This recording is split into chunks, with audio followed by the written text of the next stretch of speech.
Welcome to Health Talk. I'm Dr. Manny. Fatalities from opioid overdose have quadrupled from 1999 to 2010. That's according to a JAMA study.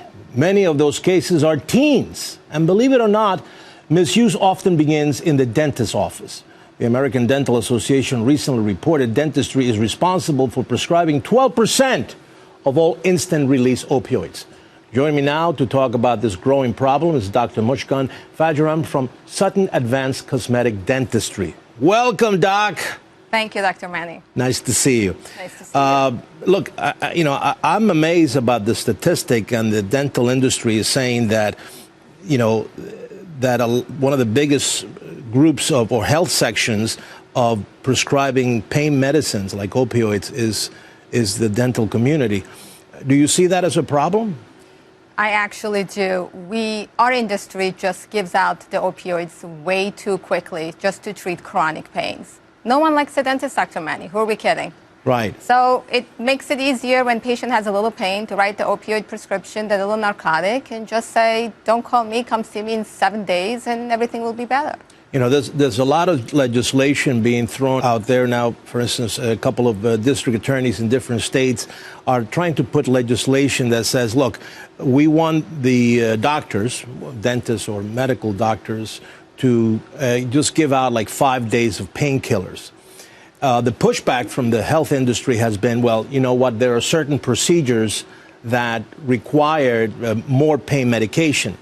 But dental procedures per se, what's the pain threshold? In other words, if you do a root canal, how many days do you really are going to be needing, opioids for pain? Almost none. You can control that much better with just taking acetaminophen and ibuprofen as a combination together. It decreases the inflammation, Dr. Manny. Right.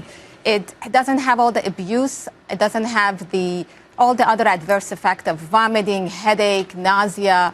So there's really no need for that. You have a root canal unless you're really inflamed. We want to get on the alternative opioids, but let's talk about the teen population. You are one of the most prestigious dental experts here in Manhattan.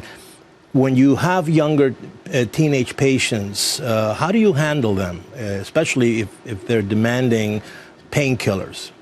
I have, unfortunately, a lot of them who come in and literally write the prescription for you, telling you what they want. And my answer to them is no. You just take, if you really have a lot of pain, you take Advil.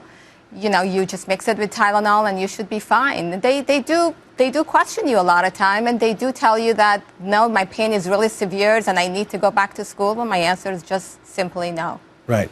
Now, dental surgery, especially gum surgery, is, it's debilitating and painful. Are there any things that people can do? You talked about Advil, Tylenol.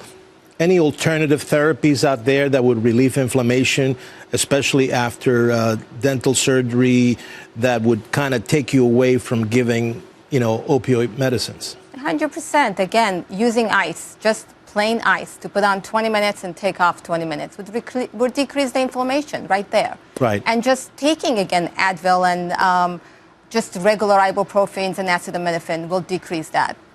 Tremendously. There is really, even for gum surgery, even for extraction, unless it's impacted tooth that they're removing, you don't need to take any of the opioid or narcotic. Now, one common dental procedure or dental condition that a lot of people complain is TMJ. Now, this gets a little bit into the chronic pain. It's like chronic back pain. A lot of people that have chronic back pain, they go to the doctor, they do this and the other, but usually these folks are in a high-risk category for becoming addicts, or at least dependent on opioids. What's the deal with TMJ? How should that be treated? There are mouth guards now that tremendously help, just controlling your TMJ. That now we can actually give Botox right in the condylar area, and it really do help. Botox do help the pain a lot. Right. There's acupuncture that you can use. I have actually a doctor that does that, and patients are very, very happy with it. So there are many ways to do it before you go again to actually push the patient into analgesics. All right. So here's the bottom line, because I'm a big proponent of less regulation. The criticism in the health industry is that we doctors sometimes don't monitor ourselves well and don't, we don't do sometimes what we should be doing. How is, now that we have these facts, right? We have the opioid epidemic, teenagers dying overwhelmingly in large amounts because they have become addicted through opioids and then they end up with heroin. What is the dental industry doing to regulate itself? I mean, what is the dialogue that when you go to your conferences and you hear the literature in the dental world, what's happening with trying to reduce this 12% infiltration of use of opioids in the dental industry? Sadly, there isn't much talk, Dr. Manny. There really isn't. I do go to a lot of conferences, and it really isn't because a lot of surgeons are pushing that there is a need for it. So sadly, there really isn't much talk about it. But but now this whole thing with the DEA regulating us to do the e-prescribe versus a regular prescription by pad, that regulates it a lot more. Because the patient cannot go to oral surgeon, get a Vicodin, and then come to me and ask for Vicodin because by then, we get alerted by that. The pharmacy gets alerted. So that helps a little bit to regulate it. What advice would you give to patients to think about the use of these drugs? Same advice I give to my own kid and my own family, Dr. Manny. You don't need it. If you're an adult and you take it and you bring it and you put it in your cabinet, it's going to end up in your children's room. You know that. That's where children gets it.